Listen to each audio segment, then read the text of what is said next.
I love that video. That's nice. Yeah, it's a good way to kick off. We're doing the happy hours on video now. I feel this is stepping it up. We're getting pretty professional here, Floppy. Oh yeah, we are. And So there's still happy hours, so don't forget your beer. yeah, happy hour number 7. We got kind of like a different schedule tonight. First of all, we got like some giveaways that we're doing. So thank you like for all the people that are watching live. Definitely don't like hesitate to drop like comments in the live comment section. Like we'll be like checking those out like throughout the night. And yeah, we have 2 people from the PathDAO team here to join us tonight. So can we get them on the stage now? There we go, Jansen. Okay, so we have Josh here from the PathDAO investment team, a key like player within the company. And then obviously you guys know Jansen, the co-founder and CEO. So you guys, there's just been like, let's just kick it off because we're on different time zones. You guys went to bed last night. I woke up early this morning. There was news of this big hack that went on. Stuff like this is I didn't know what to do if I'm supposed to wake you guys up. I know you're sleeping and share this news with you, but yeah, this is big. This is big kind of news in GameFi in our industry. What was your kind of reactions and thoughts to this when you woke up and saw this? I mean, if I can share, right? But I think honestly, the first thing that I saw, it was it's probably one of the biggest. Like if you just look in terms of the hack scale, right? For you folks who have been following like the crypto scene, Solana was 350 million, right? And then the one before there was a Poly network hack, which was like around 600. So this put it as the highest. But I think one of the initial reactions, what we realized was that it's knowing about the hack when we was reading about it, we realized that we realized that the whole Ronin network is not as decentralized as we thought. I mean, you look from a validation standpoint, right? Like you just need a 5 out of 9 validators to be compromised, and you effectively take over the whole Ronin network, right? That is not really a decentralized model, honestly. But I think probably it was a move to move fast, right? I think Ronin was back then XZ had massive like scaling issues and they needed a solution. So I don't think that was a massive, I would say, environment that they could actually work around too fast. I mean, the team has committed to improve the decentralization of the protocol, so it creates a more trustless environment, right? But I think that was the initial technical side, right, behind the hack. But I mean, my view is that I hope that the team at Sky Mavis could either recover the funds. So like the Poly network, I think they managed to recover, right? The hacker gave back the funds, but else it's going to be quite harsh, right? Because they will have to then raise rounds, right? Because if you think about it, the Solana network, when there was a hack there, what happened was Jump came in, and it's basically a VC that supported the whole Solana ecosystem, came in with their own, I would say, pocket money, right, to pay back every dollar that was lost.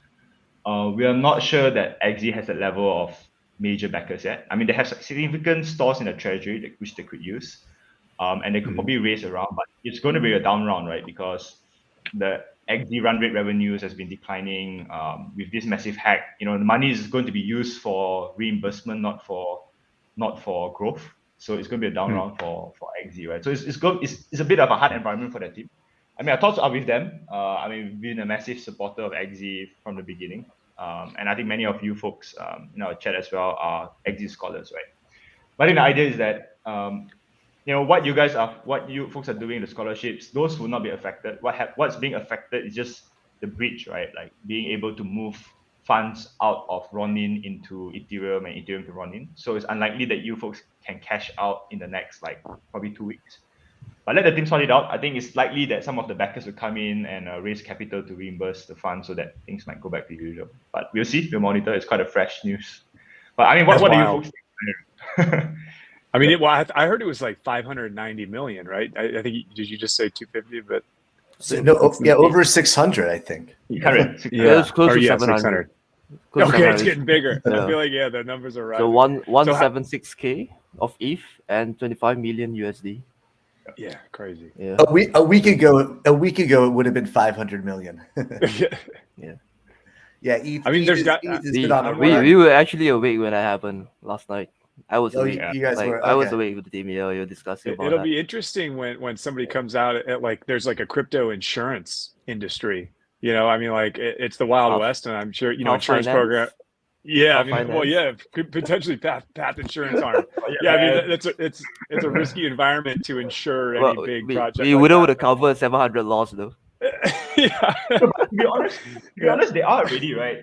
I think there are a lot of actually insurance companies coming up, but the problem about that is that the Mhm. coverage capital is low, right? So like Oh, I think a yeah. lot of Yeah. people like when you get into Anchor for deposit for that 20%, right? A lot of people want to de-risk, so they insure their USD pack, Yeah. and they pay like a 5% premium. But that's Mm. it, right? Like even like for Path, we have 5 million in Anchor, right? We were exploring using the insurance protocol, but they just can't cover. There's just not enough people putting Yeah. capital to become an insurance underwriter, right? Yeah, too risky So right that- now. I mean, Not- it's yeah. Not it's- yet. it's- Not yet. Not yet. Not yet. Eventually, PathDAO insurance. Yeah, we have to add more pillars at some point. Yeah. I mean, we have the finance, right? I mean, we're exploring the loans part first, but I think that's the focus because that's what people need. At least Well, what that's our the, people that's need. the thing that's the thing that if funds are locked up for players, like we have like the new microloans that are started, right? Those you can apply and get approved for a microloan in 2 days. So this is a perfect example of like when something like that's like useful. Use your gaming history to actually build credit. Like Floppy, that's no one else in the That's cool. industry is doing that. It's cool. Yeah. So Yeah. I mean, yeah. So DeFi, moving on. Remember DeFi, Floppy? We talked to them a couple weeks ago. Mm-hmm. Australia. They had their Genesis mint. Yeah. Yeah, they just finished their Genesis mint. Josh, did you follow this project at all? We got involved. We gave away some whitelisting spaces when we did a talk with them. But this is an exciting project that I'm really following. And they're using a lot of technology in this project, and it's something where it's one of those games where like the NFTs aren't like an afterthought in the game. It's not something that's like attached like at the end, or a copy of another game with like an NFT like put onto it. Like this is something that's really like designed like around like their masks, and so it was cool. And remember Floppy, what was interesting about this one? DeFi Disrupt. Like what was interesting about this one is that in their minting, they have their token also, right? And so attached, like tell me if I'm right here, Floppy, attached to each token was 1 to 100,000 DeFi tokens. I think it might have been 1 to 10,000 or something like that, or 10 to 10,000. No, was it 100,000? Oh, yeah, maybe it's 10,000 to 100,000 or something like that. Yeah. Yeah, maybe 10,000 to 100,000. 10,000 to 100,000, I think. Yeah. But I don't know who got the 100,000. I was looking for that. But yeah, can you imagine? Doing the mint and then attached to your. I know it's kind of fun. It's got that whole gotcha box, that whole gambling aspect. Like, oh, am I going to get the 100,000 chest? Yeah, people love it. But that's the thing. Well, that's sometimes you get these incredible things when you have like an NFT or you hold something, right? And so a topic that's really popular. It's outside of our like investment standpoint, but I think it's kind of like something cool to talk about. Like Jansen, like I know that we all have a love of NFTs. Is like what's going on like with like Apecoin and like that whole like crazy project right now. Did you guys see the trailer? The Apecoin trailer. It's actually like it's called the Outside Lands. Outside. Yeah. I read that back. I actually did not see the trailer. Okay. Hey. Wait. Other side. No. Other side. It's called Other Side. Other Side. Other side, yeah. I'm totally calling it the wrong thing. Can we play that? Yeah, think we have Don to- showed it to me the other day. It is insane. Here, let.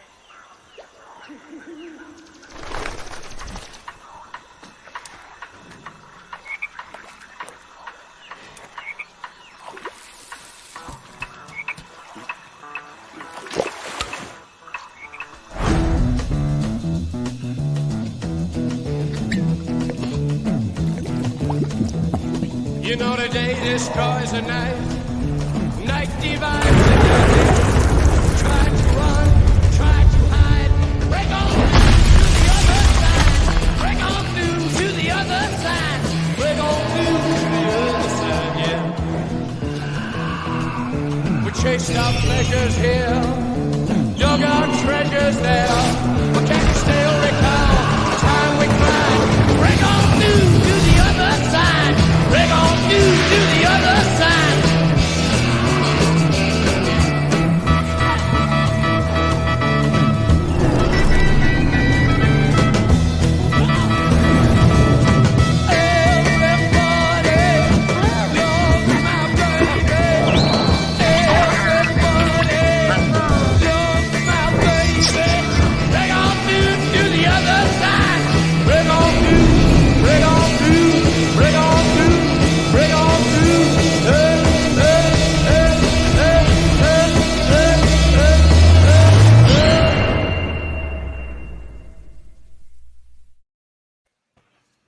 Yo, that is sick, right?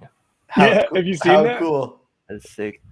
So Apecoin is just DMT for bot apes. Yeah, DMT Yeah, for but board have apes, you seen pretty what's much. going? Have you seen what's They going just on take with a the? bottle of ayahuasca, right? Just go to the trip. Yeah, it did look like that. That's why it's the perfect video to start our happy hour with. I think Yeah. But it's crazy. Like, have you guys seen? Like, so they dropped obviously the Apecoin. People have been talking about this for a long time. They actually announced it a number of months ago, but. Bored Apes, a project that like right now is 11 months old. We've heard what's going on with like their financing rounds, dropping a token now, the valuation. Obviously the token came out and went pretty high. I think $16, $17. Then of course dropped down $7, $8. But now it's back up again. So Jansen, like Josh, like you guys are like the experts here. Like what's your take? What's the feedback and what's going on here? I mean, there's only one thing there's one thing for me, right? Like for me, it's regret, right? Because to be honest, I'm not sure if you know, the Bored Ape was my first NFT when I got into the scene like last year. I didn't know. Yeah. So, but then back then when we got in, right, it was right before it's not right before, but it was like a month and a half before the Mutant Ape launch, Okay. right? So like I mean, it's back like June probably. June, July, yeah, it's around July. there, yeah.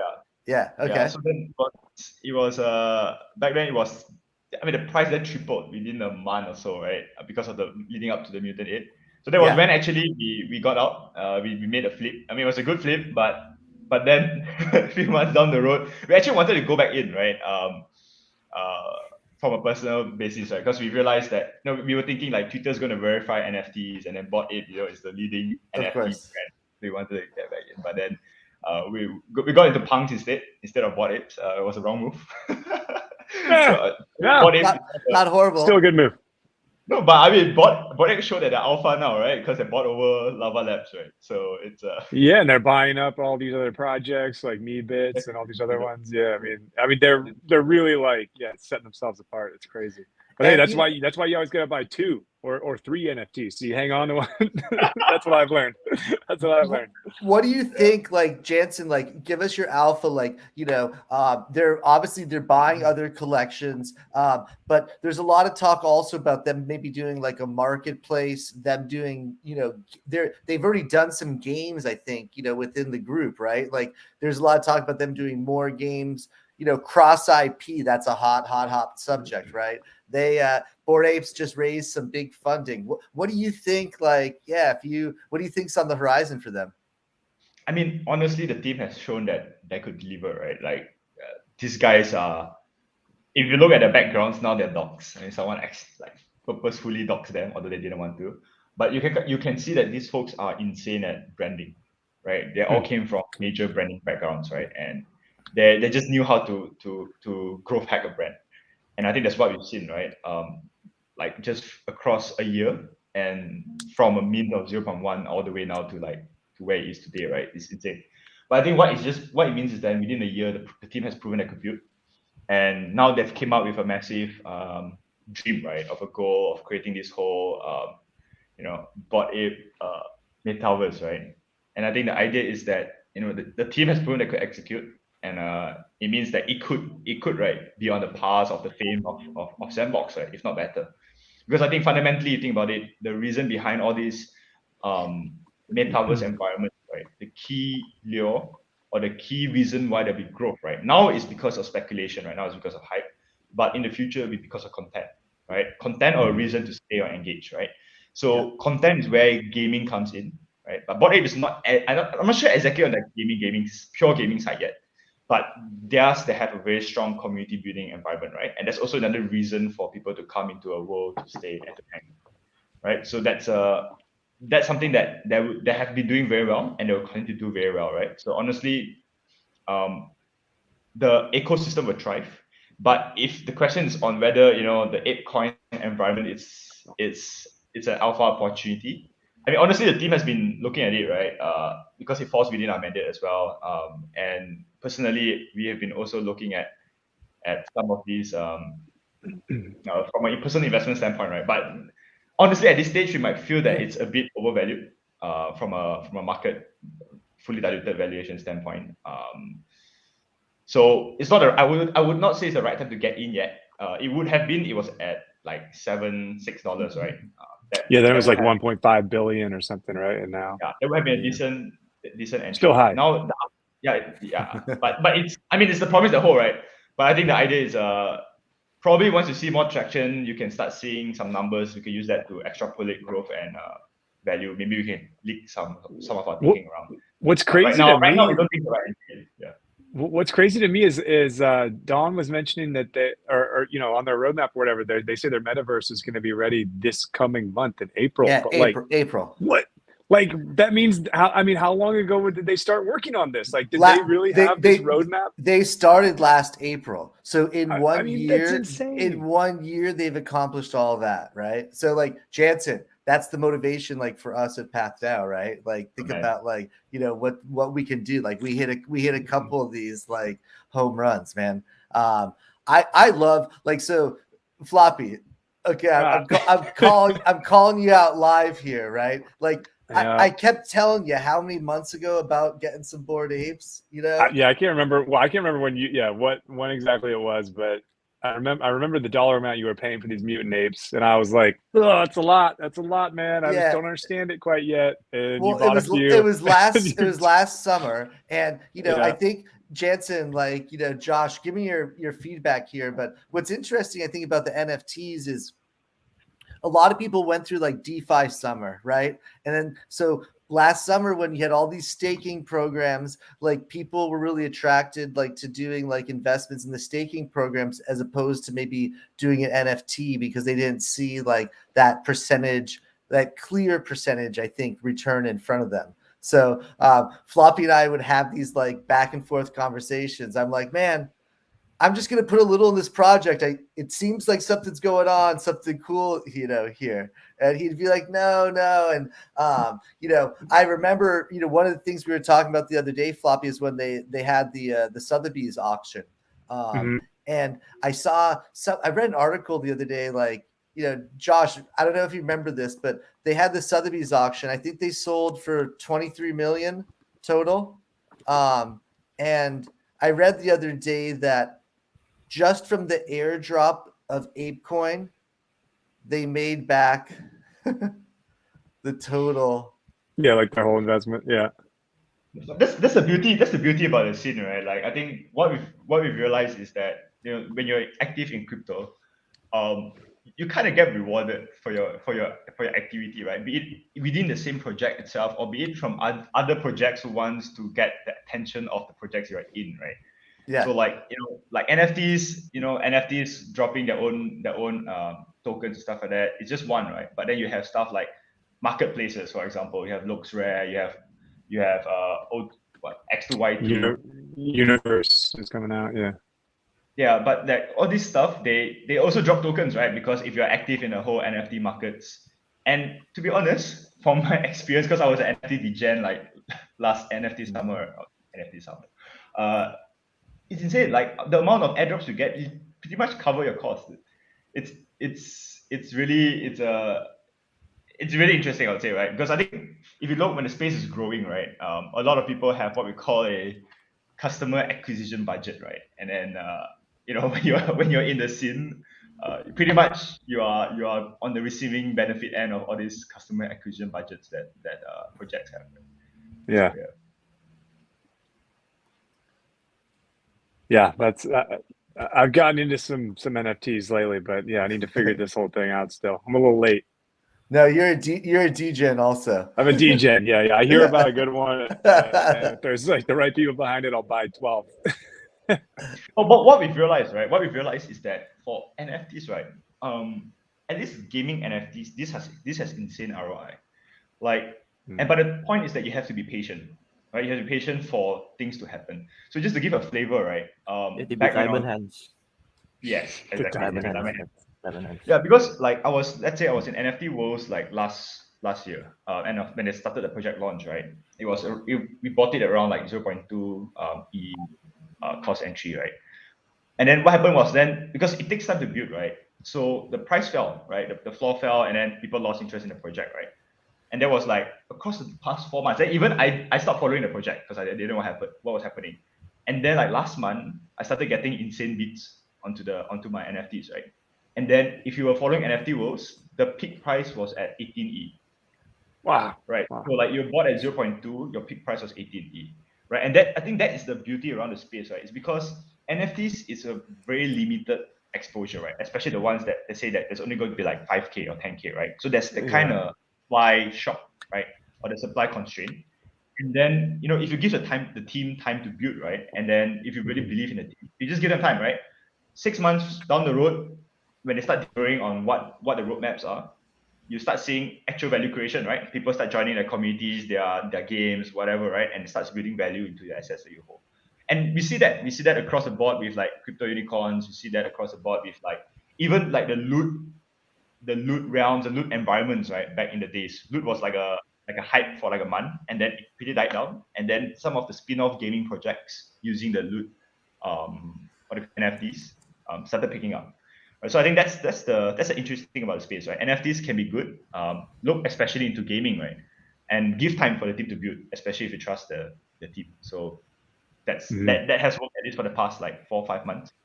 Might work as well since we're still very early in the whole gaming phase. I mean, it makes sense, right? You want to reward your long-term holders. You want to reward your early supporters, right? And chances are they are not going to dump the tokens.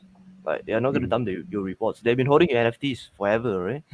Like, why would you give out tokens away to someone who's going to dump rather than all these long-term supporters, your early supporters, right? Who believe in you.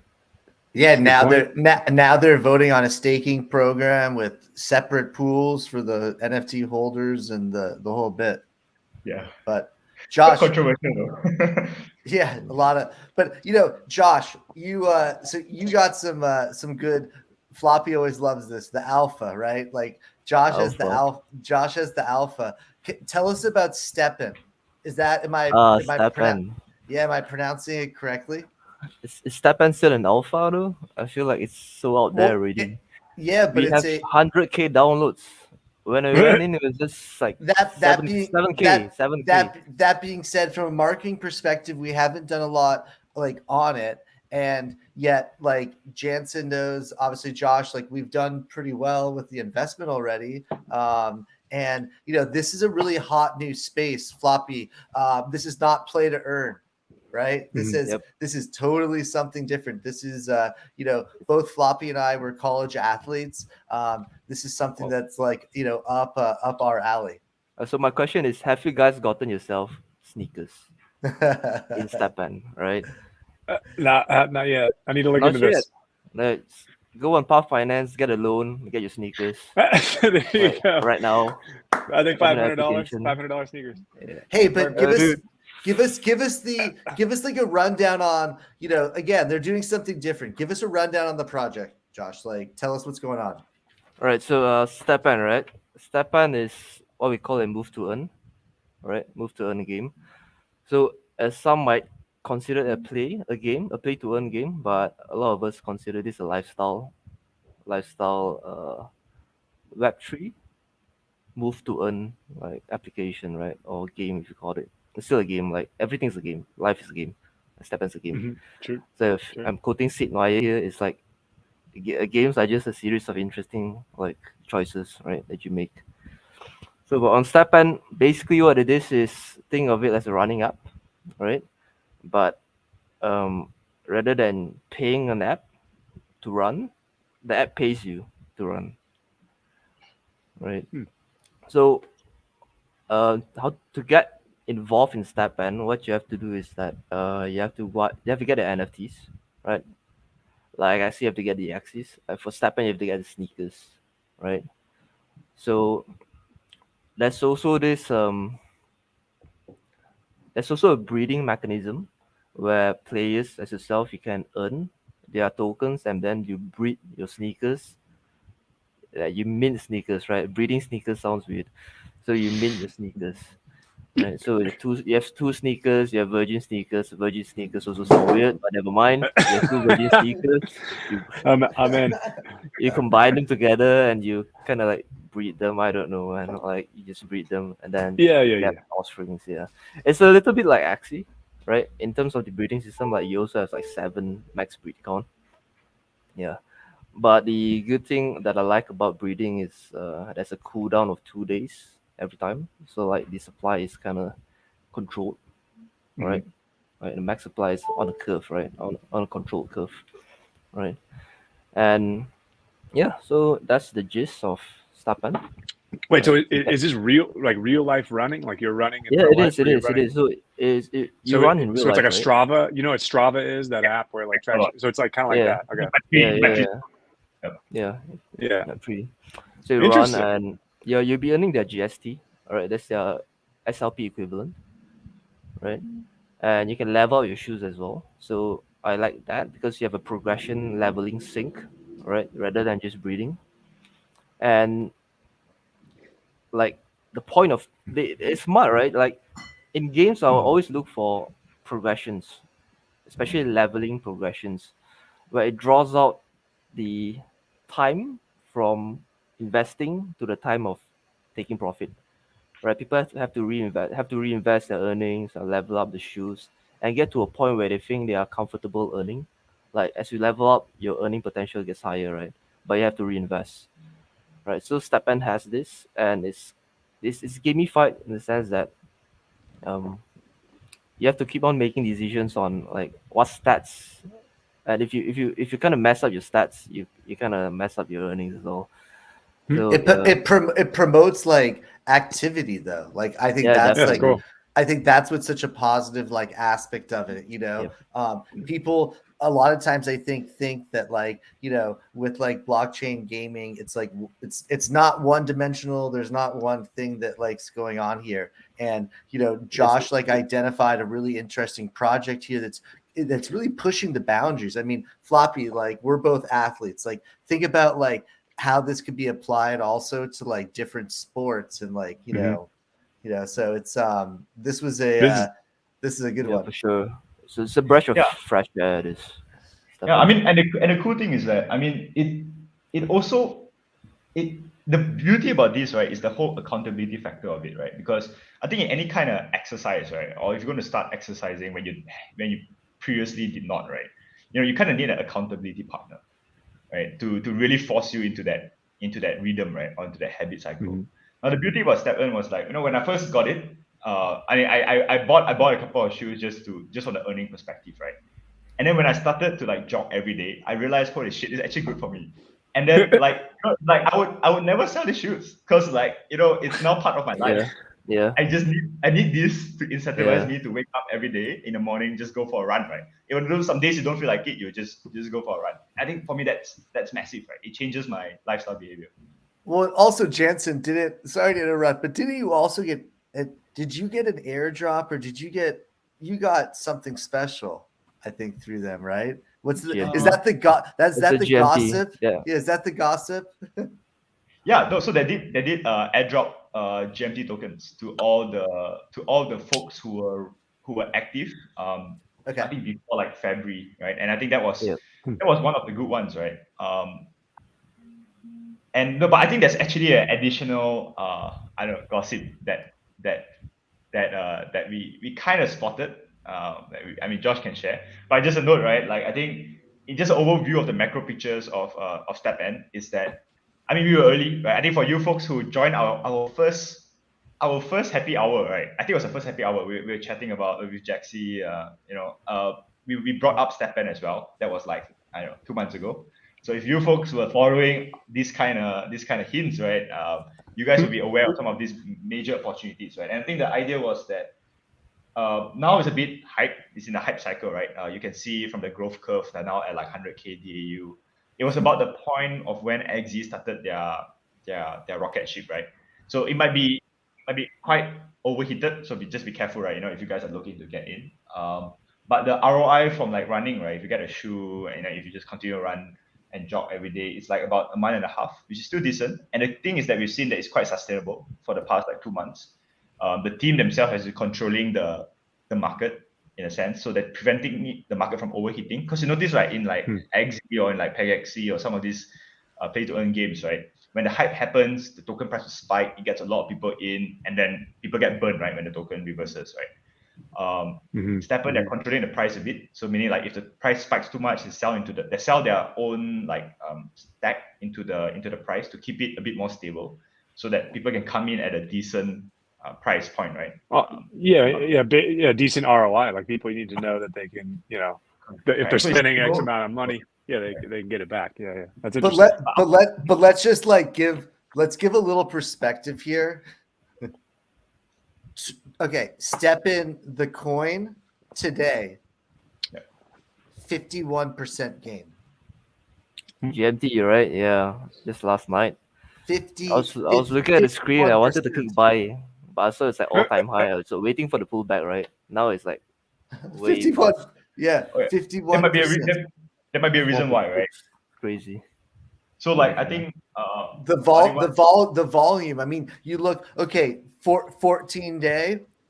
You ready for this? 14 day, 398%.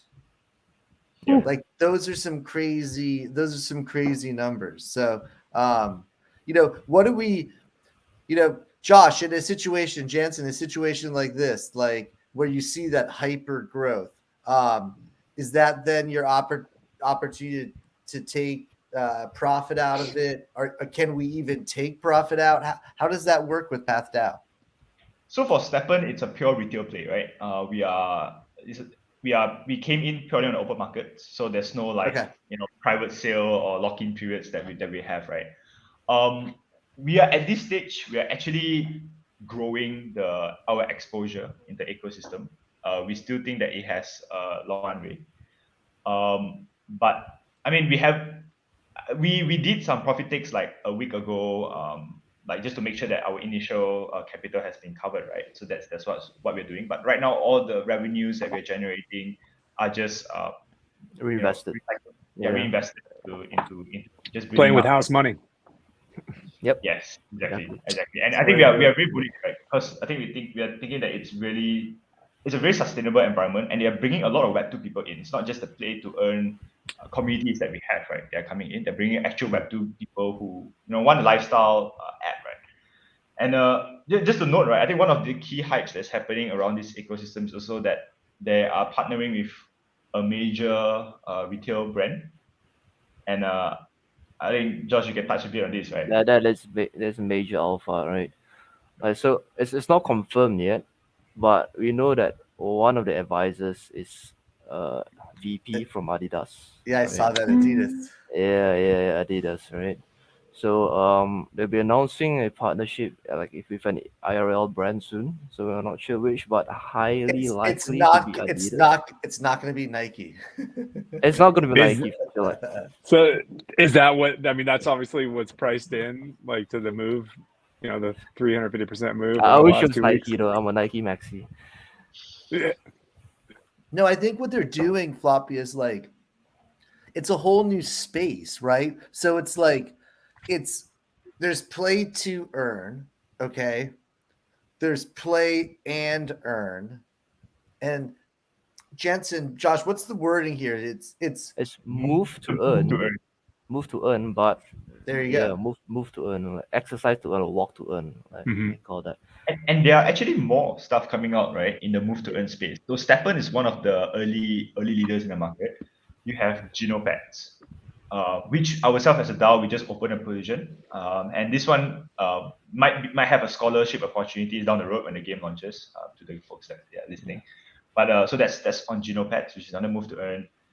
There's Dustland Runners, which we are talking to the team right now, and solid project, right? And I think we might go in as well. So these are it's the next thing, right? It's the next thing in the space that's evolving. You think about it, right? Pokemon Go was a move to game kind of ecosystem. Yeah. And we are seeing that adoption. That's similar to what DeFi is doing, which we mentioned Exactly, earlier. and DeFi as well. So sorry, yeah, to DeFi Disrupt is doing that as well, and then also Drop.gg, right, is also doing that as well, which we are also all into that, right? Because I think it's a very interesting space. It's a part where people are gamers become more engaged, right? Because Yeah. you actually You get active as well. You get active, right? Like a lot of these Web3 projects, metaverse projects, they kind of isolates you into the virtual, right? But like all this, I've been like in front of my computer all this while, right? But Stepn is seriously just a fresh breath Breath of fresh air. Yeah. Breath of No, fresh that's air. cool. Yeah. So it kind of grounds you in reality, and it not only connects you like through their social file with Web3 participants, but it connects you with real life people as well. Like I've seen a lot of examples in like Stepn AMAs, right, where a lot of people reconnected with their families. So, like for example, like you bought a few sneakers for your parents, and then you just go on walks together every day, right? That's cool. Like you won't do that if you're like full into Web3, you're like degen mode, just stuck in No. the basement somewhere, right? So you're using your parents to walk in the shoes. Yeah.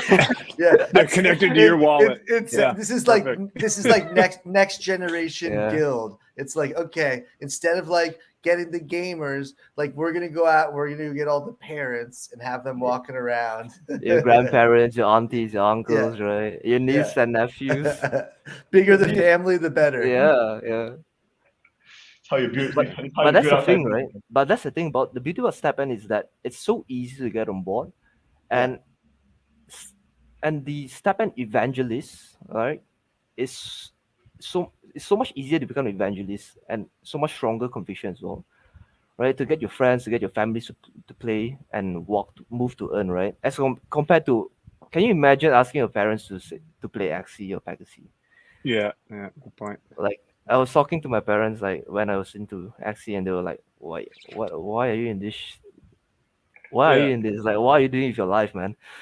But introducing Stepn to them was just super easy, right? That's really cool. And yeah, that's the difference between like Stepn and all the rest, like move to earn space. It's all about like intrinsic vs extrinsic motivation, right? So like as a game, you have to retain players, you have to keep on pushing out dates. You have to keep them interested. Yeah. Right. So they're chasing it. But Stepn is an intrinsic motivation where we just push you, we supercharge you to do what you should do in real life. Right. Yeah. So imagine if I'm even if I'm earning like $1 a day, I'll still walk. Like it doesn't have to be $100 a day. I'll still walk. So where does their revenue come from? And like what kind of profits are they distributing to? Like where does the money come from? Yeah. Yeah. Just So the model right now, like it's similar to Axie. and all these breeding games, where people buy GST, but it's a one level uh So one it's level deeper than it's a FT, right? it's a two token system here. It Mhm. is, it is. But GMT has no utility in the game now. It'll Okay. come in the future, right? So like, don't So get wrecked, right? previously the numbers percentage I was talking about was the governance token Yeah. GMT, which is different. Yep. Mhm.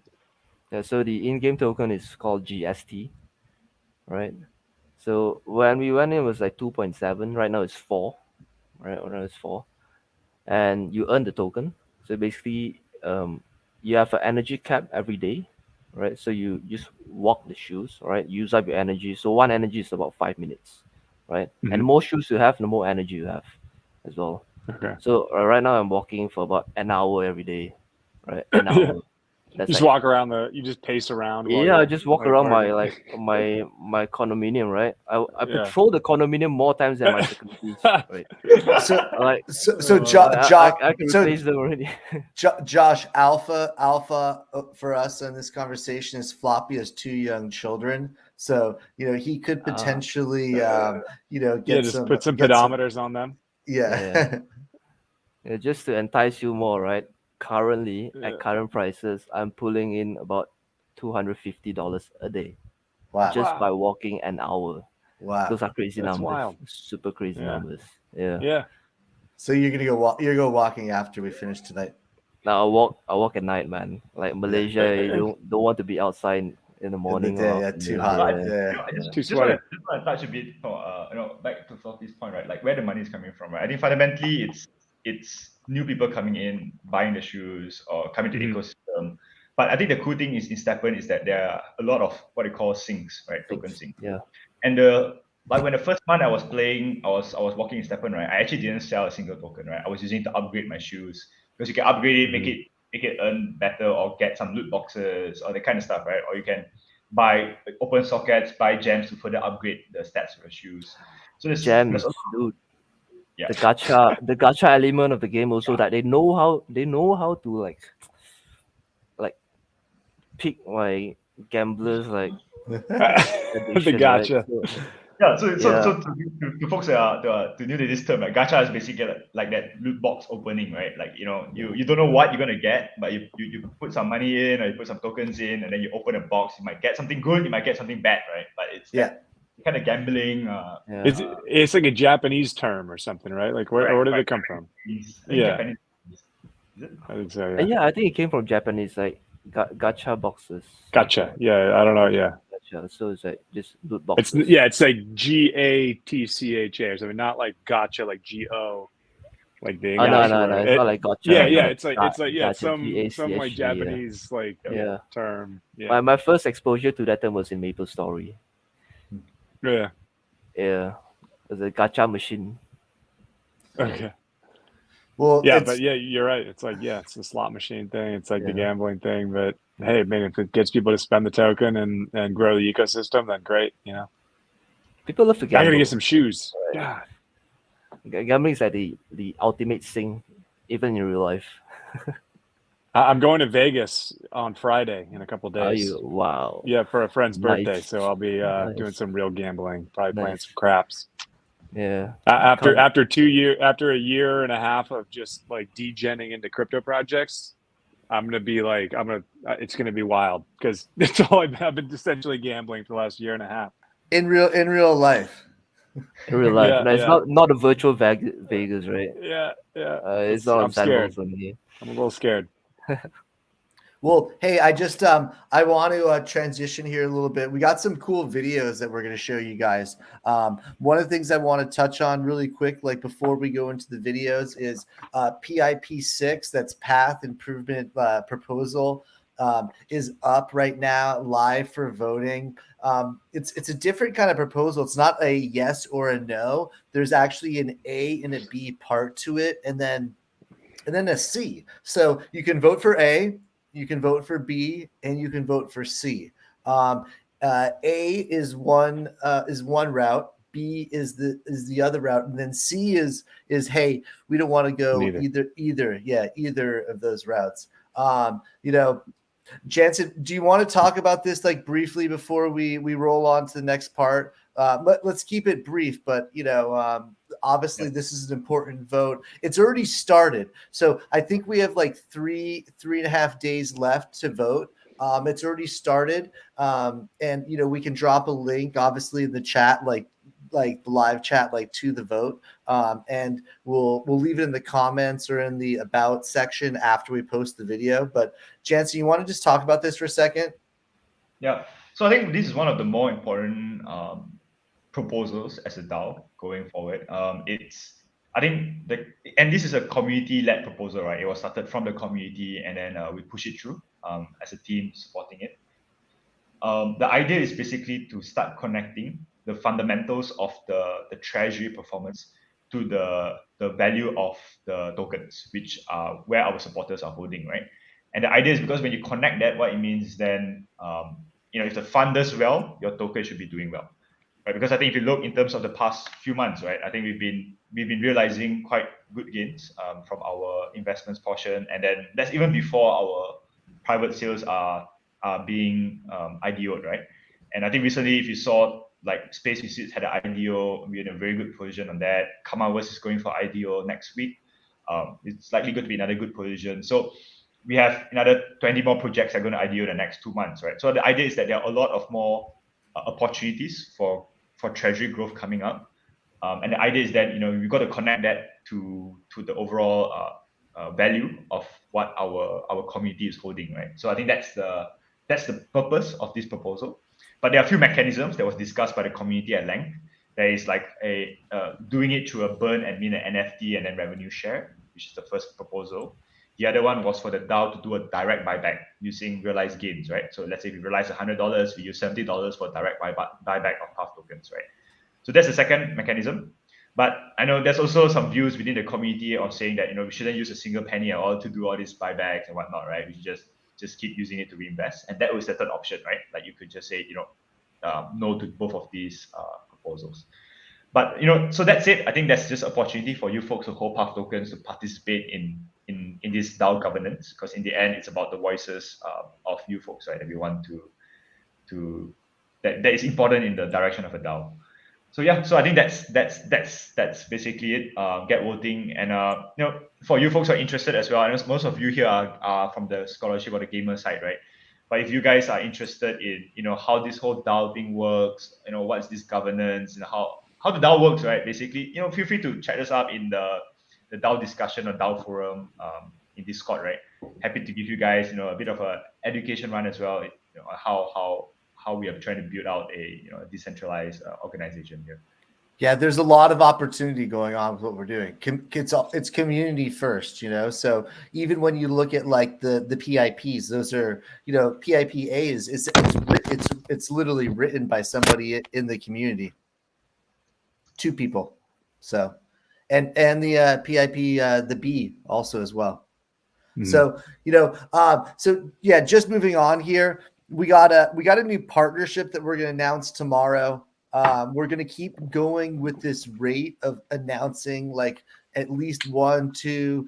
I think last week we did 3 new partnerships. We slowed down the AMAs a little bit. We were doing 4 AMAs a week for 2 weeks there. We've slowed it down a little bit. But as Jensen just alluded to, there's a lot of like really exciting stuff going on with projects coming up that we're invested and involved with. So we're going to have to be covering them. So we're going to be probably picking it up again and staying in that like 2 to 3 a week AMA range, and shooting to do them all on video. Floppy and I might be going on the road and doing them in some different locations, which would be really cool. But new partnership coming up tomorrow.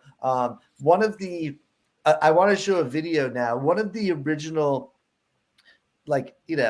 partnerships that we talked to, at least one of the first meetings I ever had when I was getting involved with PathDAO, was with a project that a lot of people have talked about here. Toby, for sure, Floppy, has talked about this one.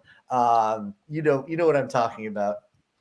Oh yeah, big time. Yeah. Everybody, all the scholars are excited about big time. Yeah. Yeah, big time. Can we play? I think we got a cool trailer for big time. Can we play that for everybody?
Have you guys seen that video before? That got released a couple days ago.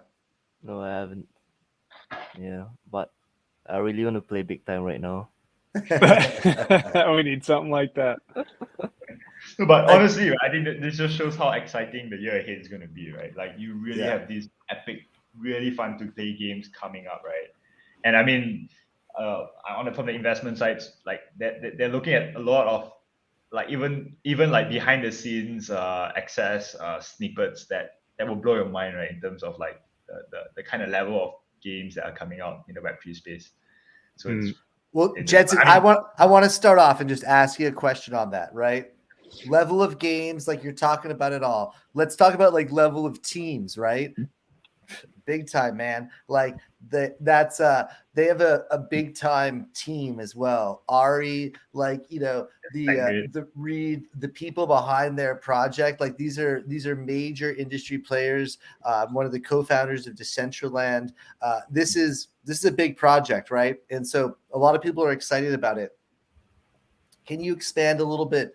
Like, I guess, first of all, tell people a little bit about the project that don't know about it. Keep it quick, but like, let them know. But then also like, like this team, it's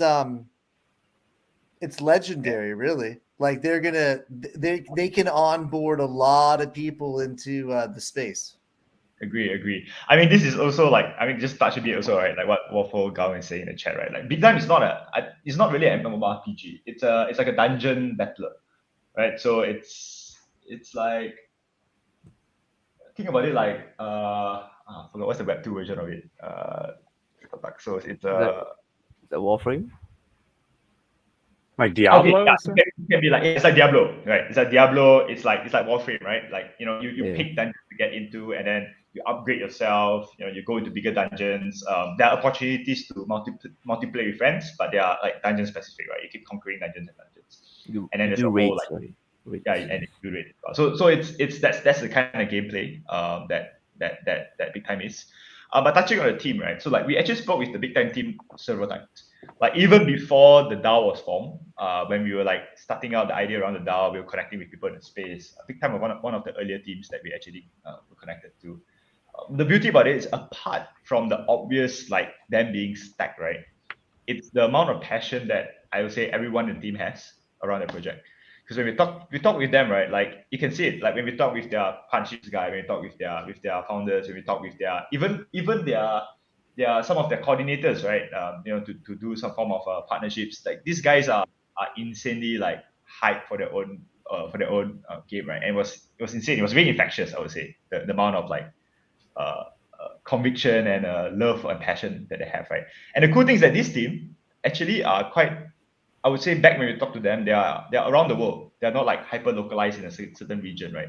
So it was interesting for us because then it means that these guys are bringing in a lot of different, I would say, points of views, right, of how to develop a game, that can actually be a very global hit, right? So I think that's also another key thing to note around the Big Time. Yeah, Josh, I had a question for you about it. Like, what stood out most about this project? Like when you first heard about it, when you were first doing your DD, in like how early did you guys get in? Like, tell us like the process of coming across it and what got you excited. Actually, I haven't even joined the PathDAO team when I got in. Wow, Right. no way. Yeah, Okay. Well, then this is a question for Jansen. Yeah. So I mean, that was how of an early believer we are. Yeah, how early? Yeah, wow, I didn't know that. Right. No, so like we got in from the land sale, right? Because I think fundamentally, Big Time, you need to have these lands to play the game. And we came across it. Oh no, I actually came across some of these like way before, like even when I was a GameFi investor back in like pre-PathDAO days, right? Back when I was like starting out in XZ and stuff like that. So that was when I actually came across these folks. It was through like probably a YouTube video somewhere, someone explaining some of these like games to look out for. And I actually tried to get into their, they had these early access passes and they were selling them on Binance. I tried to get into them as a personal investment, right? and I just couldn't get it. It was just so hyped, even at the start. Like, it was crazy. Like, I was trying to get a gold pass. It was selling at like $400, some stuff. And then immediately, like 1 hour after that launch, it was selling at like $2,000 or $3,000, right? It was crazy. The amount of hype they managed to do. But yeah, I think that's how we started out knowing them. And then just that when we were starting our PathDAO, we started getting connected with them. And then we realized that, okay, these guys are solid, right? Beyond the initial, like, from a retail person, you just get to see what they put out. But from an investor or like an institution perspective, you get to start talking with the founders, right? And I think that doubled our conviction and realized that, okay, this is going to be massive, right, in the coming year. So that's why we opened up quite a sizable position in the NFT and land. How massive are we talking about? Like I'm curious, like player numbers. Like what kind of projections do you? I mean, I'm sure that the project itself has projections for the number of players, but like a project, like people are so excited about it. So many people are talking about it, especially on the Path. Like all the scholars at Path are talking about it. Like what kind of numbers are we expecting? Yeah, so I think okay, this is my personal view, right? It's not Path view yet.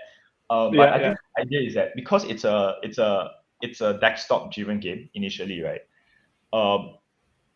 It would take a bit of effort, I would say, to ramp up at the start. Because if you look at the Web3 space, right, we are mostly right now. There's a lot of play to earn gamers, and we are very into the mobile gaming environment. So it's gonna take a bit. The initial, like, you just can't port every other play to earn gamers, like people who play XZ, directly into big time, right? It's they're attacking their own new market of desktop gamers. It's the same as Illuvium, I would say, right? But the idea is then, you need to cross the initial barrier of adoption of desktop gamers. But once that is done, you probably see like in the first like 3 months, if I can put a number, I would say it'd be like around 5 to 10,000 gamers, right? Or maybe even 30,000 gamers, right, at the start, actively playing this, and not just like trading the NFTs, right? Actively playing the game, right? And then you will start hitting a kind of flywheel where these gamers get super excited. They get their friends from the Web2 world to come in and join and play with them from a multiplayer perspective, right? And you start seeing a hockey stick after like month 4, month 5, right? Where it starts growing to 100K, 200K, 300K, right? And where the game loop is proven, and yeah. And then once that is stable, you start getting like innate marketing, right? And then like probably like 7 months, 8 months down the road, you see like that $2 million mark. This team, that team they have behind them, like that team's a proven team. So they're definitely. What's been interesting. So the video we just watched hasn't been watched a lot. It's a new video. They're gearing up. There's been a couple strategies we've seen here. There's people that release content really early, and like build that hype. And then there's the other ones that like hold that in their back pocket. Big Time has done that. They've held in their back pocket. The next project I want to talk about, I'm going to move on to this one. This project is definitely like held a lot of information in their back pocket. Another AAA game, Delicium.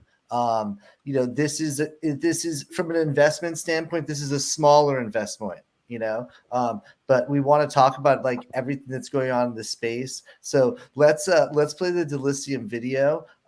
This is something really cool. Check this out, guys.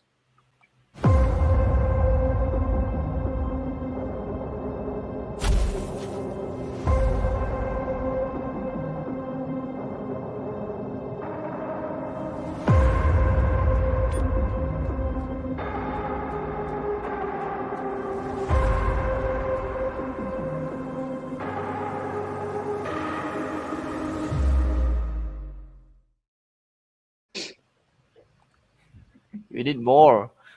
Yeah, it's like coming to like the pinnacle, and then there actually are more trailers, but it's like what they did is they did like this super tease. They did like 20 seconds, 25 seconds. Like they didn't like do that like 3 minutes like all the way through. But don't do that to me, right? Don't do that to me. Well, here's the thing. Okay, so we got to pick up the pace here, right? We're going to shoot through a number of videos here. We want to hear 1 to 2 minute responses. Josh, kick it off. Delicium. This is something that like we've been talking about, we've known about for a while. We haven't been able to share about it. Obviously, like they did a really big launch last week. Go on the social media, look at the responses. This could potentially be, we talked about big time Delicium, like Illuvium was mentioned. What's going to be the project of 2022? Project of 2022. I'm a diehard Stepn fan, man. Like, Yeah. all these Love games, it. like before they Love it. deliver, before I get to play them, before I get to experience them, like I wouldn't put any one of them up there yet, right? Yeah. So like they have to give me that experience where I can incorporate these games into my lifestyle. Let's say I'm a D2 player. I'm willing to spend in D2, right? Dota 2, right? So a lot of these games, I feel like it has to become part of our lifestyle, right? In order for them to be sustainable and also have a vibrant economy as well. So before I experience any of this from any of them, right? Yeah, they're just like investments, right? They're not going to be something that's big in my life, right? Or it's just that's my take on it. I have to experience it first. Like hype, definitely yes, super hype for all of these games, right? And I would love to see what kind of content they're going to put out. So a lot of these games, right, it's very content dependent, right? For example, even like big time. I mean, if you're a Warframe player or like Eve player, like you know what I'm talking about. Like Jensen and me, we are Warframe players. Like we love content, we love lore, we love like raiding with friends, giving us like more end game contents, right? Where we can just like grind it out with friends, right? So they have to be able to deliver on these fronts, right? To keep players engaged. So as I say, this is an intrinsic motivation where you have to keep players engaged, right? So the play to earn is just like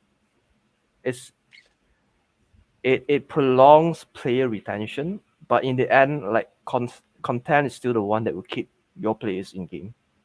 Right? Play to earn just keeps grinders in game, and then maybe but it's not really sustainable unless you have better content coming out, right? Yeah, So, and then also like the economy too. Like I mean, I feel like nobody's really cracked the economy code yet. Like you still see like, oh, is it 1 token? Is it 2 tokens? Is it 3 tokens? So like that's huge as well. Like as soon as one of these projects figures it out, all the others will follow suit like they've been kind of doing. But I mean, that's huge. That's like, that's like you said, like the economy keeps the retention, but somebody could figure that part out. Yeah, insane. I feel like it's on the rate and the different cards that the game developers can play, right? To control, as you can compare this with a country like the Federal Reserve, like what they can do to control your country's economy. Like game that should have the capability to do similar things within a game economy, right? So basically, one more thing that we really look into when we are looking at games is the economy sense of the game developers, right? Whether they know how to control and like if they know like how to control the rate of the economy, that's to keep track of the rate of growth as well. And what kind of levers, right, they can pull. Yeah. I think every GameFi project should have an economist, like a full-blown economist on their dev team. Like it's crazy. Like it's that important, right? Like they got to figure it out. Sometimes they find this for advice, right? So PathDAO advisory, could be another arm. True. Right. So that's one of the value add. Yeah. That's a whole different conversation. Yeah. Yeah, that was a deep one. That's a flex. Hey, so let's rapid fire. Let's go through some more videos. This is someone we did an audio AMA with, Floppy, a while ago. Their CEO is like you connected with them. I mean, you guys were like geeking out over space travel. Space Misfits. Can we play the trailer here on this one?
A lot of flashing lights. I love it. So this is one of like the few games that's actually live. Like, you know, or, I mean, maybe not few, but you know, like actually live. I was watching a couple of the scholars play this on their Twitch the other day, and they were like chatting and having fun. It's Like, are you guys playing this? Like, either of you guys doing like? I actually played it a bit. It was, I mean, honestly, it was fun, but it was quite long. Like, because you save challenging.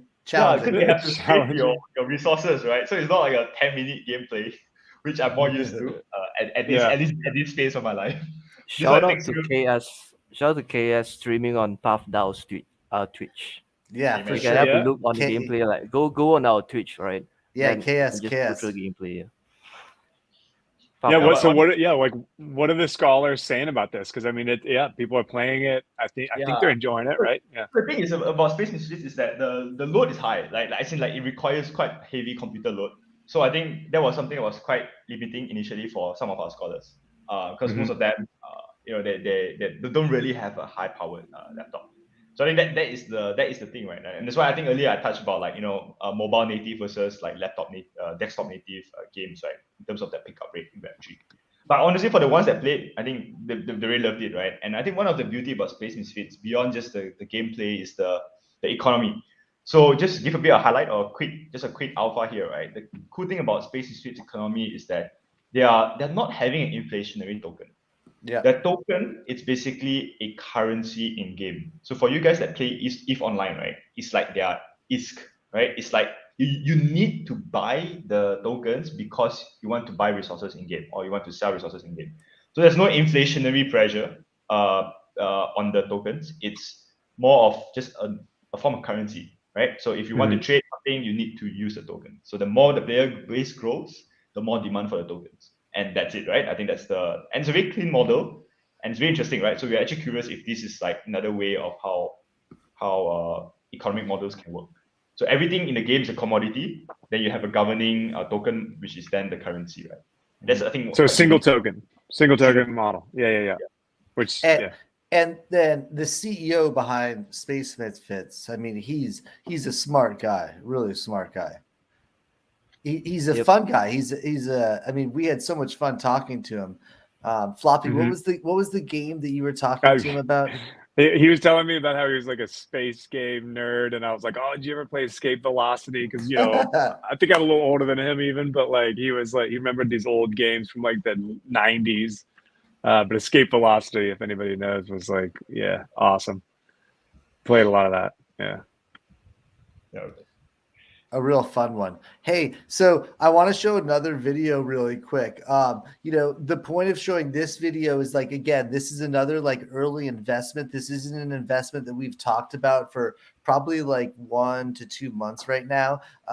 But Galaxy Fight Club, like I'm excited. Like this is not only an NFT project, it's cross IP, it's a game. There's a lot going on here. So let's play the Galaxy Fight Club like trailer, and then we'll talk a little bit about it. Do you ever just scroll through OpenSea, looking at your CryptoPunk, Bored Ape, or Cool Cats, just looking at them and wondering what else you could do with them? What if I told you could log in with your favorite NFTs and battle with other owners to win Ether? Every NFT project is a Lego brick waiting to be connected to others, and Galaxy Fight Club is the Lego builder. We are integrating PFP projects like Apes, Deadheads, and Ametas with weapons and gear projects like Loot Adventure Gear to create the first cross-IP PvP game platform in the NFT universe. In this universe, the year is 2049, 4 years after Ready Player One. All the best fighters from all different races or collections travel from across the galaxy to the planet Luna 8, one of the least regulated planets throughout the galaxy, to battle each other for a great prize. Pick your fighter and equip the most powerful weapon you can get your hands on. Go, Galaxy Fighter. Find your friends to form your team and come try your hand at our 3 versus 3 tournaments and win up to 2 ETH per week.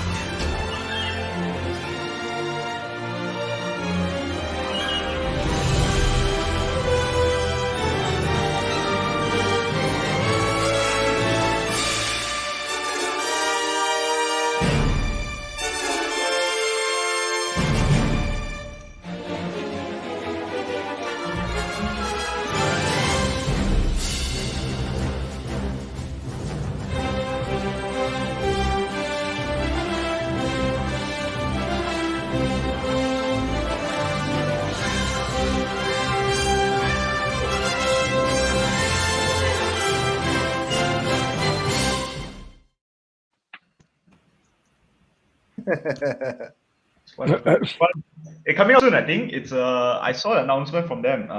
The game, at least the beta version is coming out like really, really, really soon.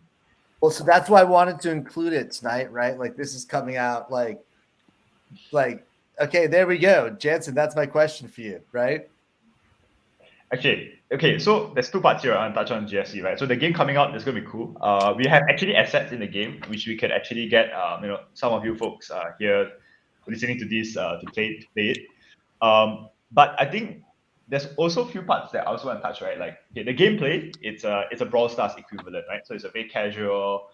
I mean, for you folks who are familiar with like Titan, it's like Titan, right? But the cool thing is that apart on top of what you experience in like a fighting, in the Brawl Stars version, you also get to use your NFT assets in the game, right? And I think this is one of the cooler, I would say, innovation. Cross IP.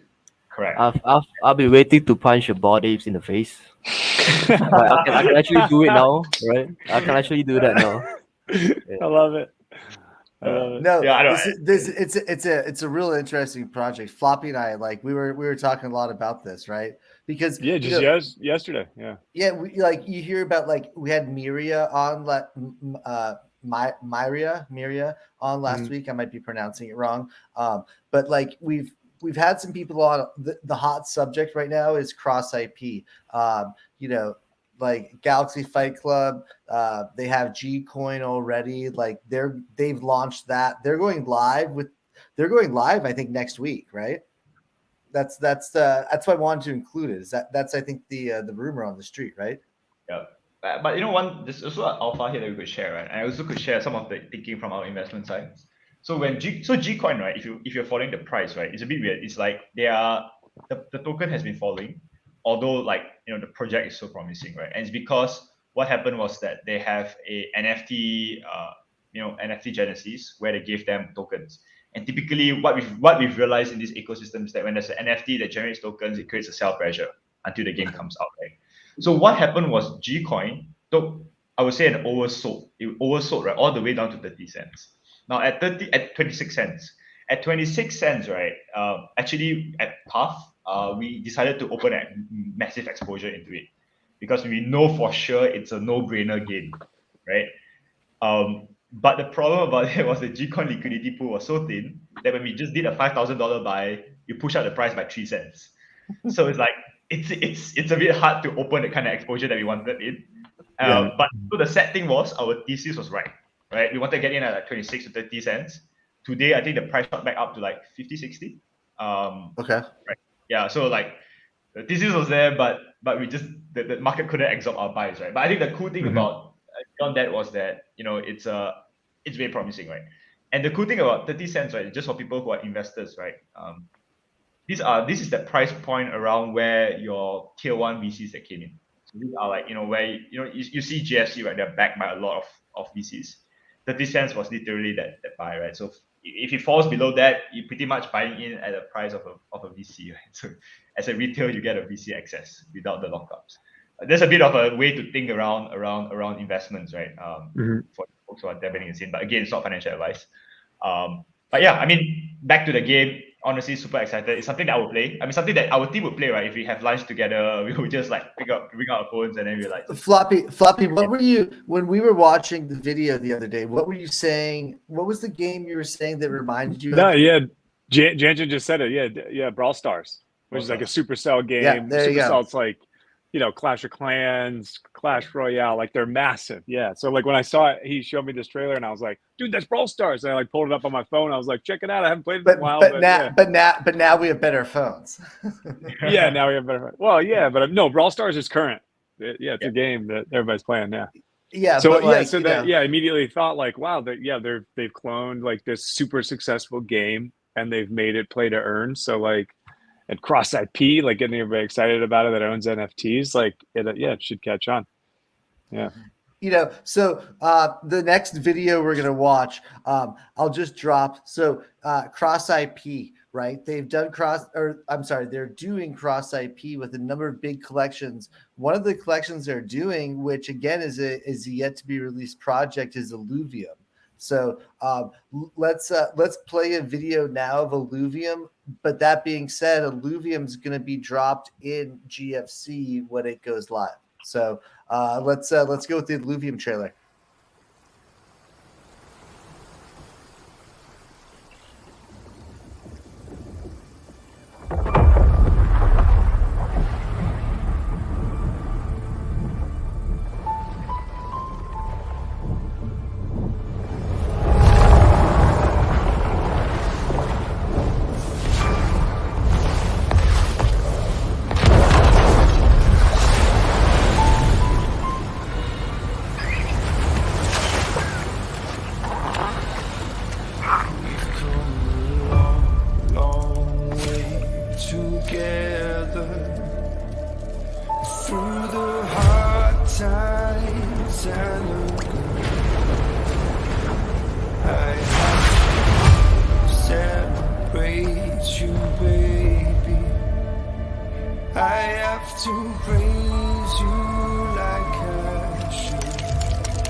We've come a long, long way together through the hard times and the good.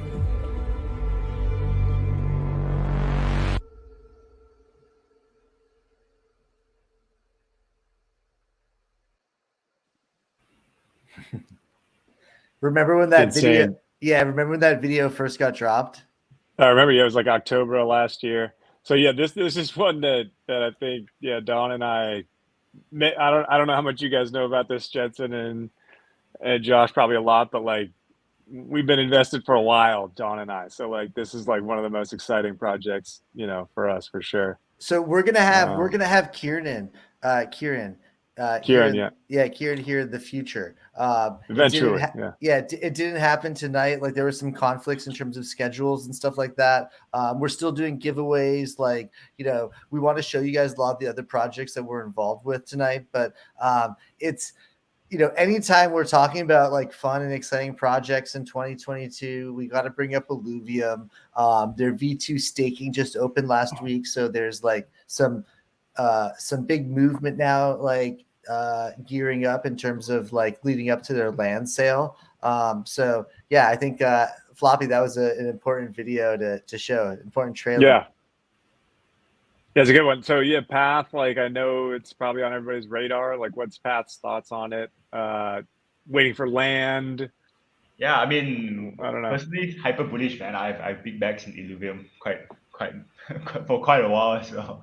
And I mean, I think the idea it's about the getting in, I mean, the tokens are out already, right? So now it's about getting into the NFTs. The Zero hasn't launched, right? I think we've been waiting for that for a bit to see if to open an exposure environment. And but yeah, we're monitoring because I think honestly we are hyper bullish. We're just waiting for them to launch the NFTs and then we're getting, right? So they're gonna do a Dutch auction on their land, which means like the land will be sold at its like current inherent value, right? Like people will be already valuing it and paying for whatever it's essentially worth. So that's a kind of an interesting thing to think about, like because like I had set aside a bunch of SILV, which is their second token, to purchase that, and then I actually like sold it on their secondary market because I was like, I don't know, like maybe the Dutch auction's gonna, it's the land is gonna sell for what it's worth. It's not gonna like pump like these other projects where you can mint, way below what it might be worth. True. So I don't know, it's just interesting. So I'm like curious what Pat's. Yeah. So I mean, we haven't got I think we haven't fully assessed the market cap of the NFT. So the way we typically assess like NFT buys, right, is we tend to look at what's the current prices versus the supply to build up the market cap of the NFT market cap of the game. And then what we do is we then compare how much capital can actually be brought into the ecosystem. And then we look at comparables, right? What are some other big games, right? Like Star Atlas or this kind of stuff. We have then all the NFT marketplace data points. And the idea is we can compare, right? So if an Illuvium NFT it's sitting at a lower valuation compared to all these other successful ones, then there's an alpha opportunity there. But that's from an investment standpoint, right? But we also have a second point of view around just participating into the games for our gamer community. And honestly, Illuvium is something that we just want to get in, right? Even though there's no like alpha there, I think it's a game that we believe that our community will actually enjoy. So we have budget separate out from the investment budgets, right? That is just used to build out this, and that's what we will use to acquire the assets as well. So it's not so much from an investment standpoint, but it's from a community building standpoint. So that's also a second like a thinking that we have. Yeah, interesting. For sure, we're getting in, right? I think that's for sure. Yeah, that's a no-brainer. Well, we'll definitely we're gonna get them in for a dedicated AMA like in the future. Kieran is an official advisor of PathDAO. If people didn't know that, so no, we were supposed to get him in here tonight, but schedules. The problem is we're trying to connect with people in all different parts of the world and different time zones and stuff like that. So we were trying to get him in here tonight, but look for him in an upcoming happy hour. Don't worry, Floppy. It's gonna happen. We'll get him. I'm in ETH Lizards, which is an NFT project, and he's like spearheading that one. So like he's always in the chat. So I was like chatting with like through that the other day. I was like, hey man, I'm Floppy. I'm gonna be talking to you on the thing like later this week, hopefully. And he's like, oh shoot, like I gotta talk to my guys. But like, so it was like funny. It was like different. We got a list of questions for him. Yeah. So he's doing something. He's doing something really cool, which we really want to share with our community. I think it's important. But let's just do one more video. Like we're running pretty long here on like the AMA. Let's do one more video. Synergy Land. This was a partnership we announced just like a week ago, Floppy? Yep. Yeah. We had this is a cool one. So yeah, can we play this one, and then after this we'll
Yeah, kind of peaceful and relaxing. What a different feel, right? You know? Yeah, I think I'm trying they're trying to probably mislead us, right? It's like, oh look, it's a very chill, it's a very chill vibe. So you get into the game, it's like, oh shit, it's a dungeon raid.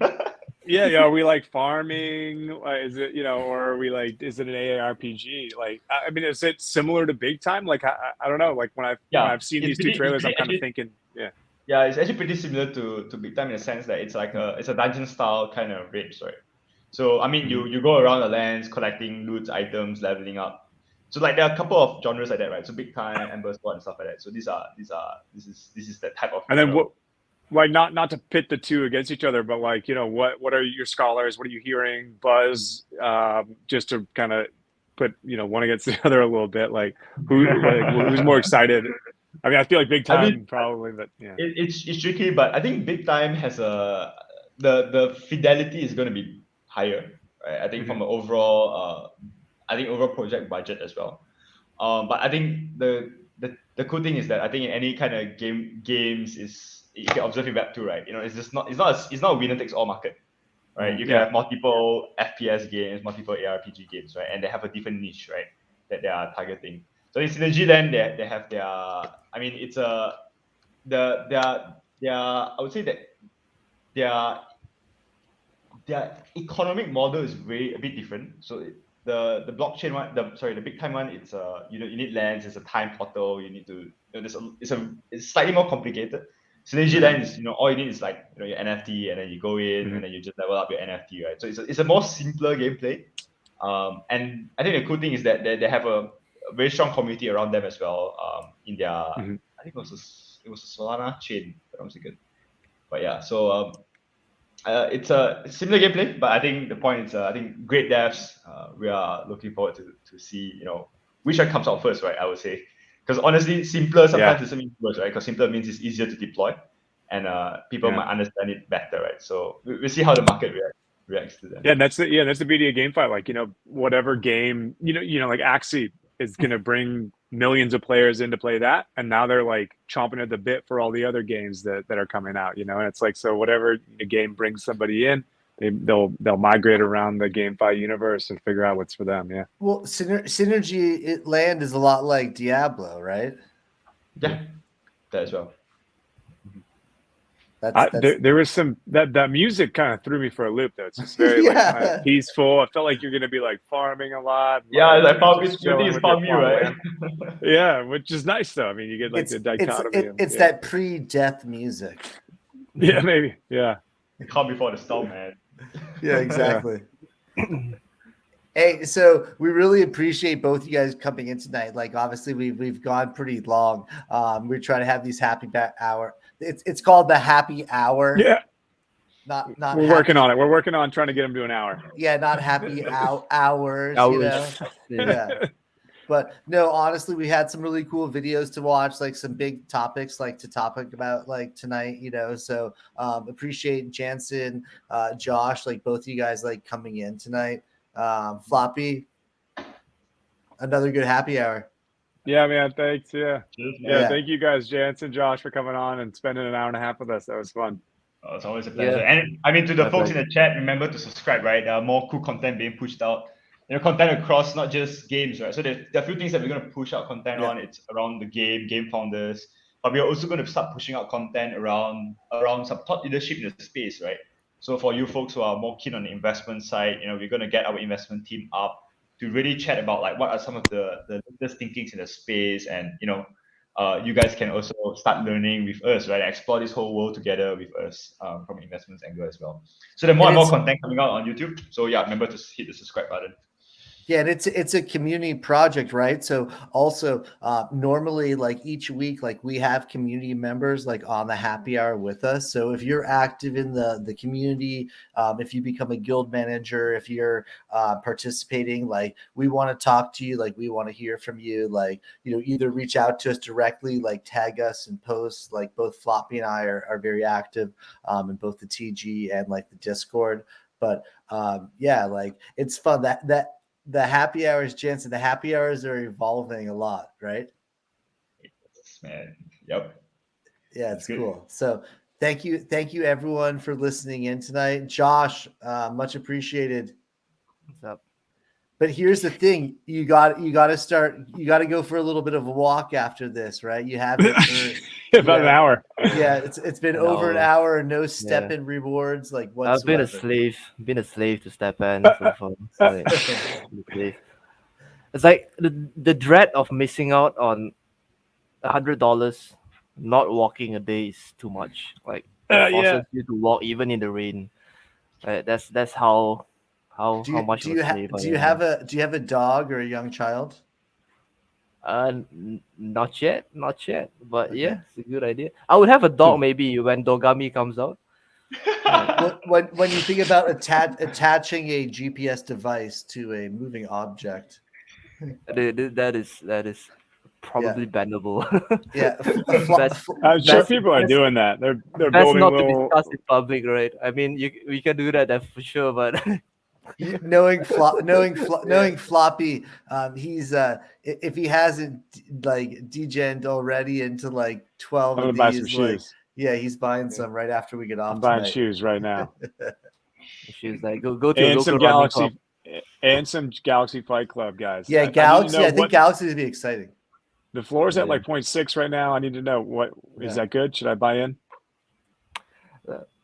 What's your before we take Not off? What's your financial what's your alpha? What's your not financial advice alpha? But alpha. DGen Ape Alpha.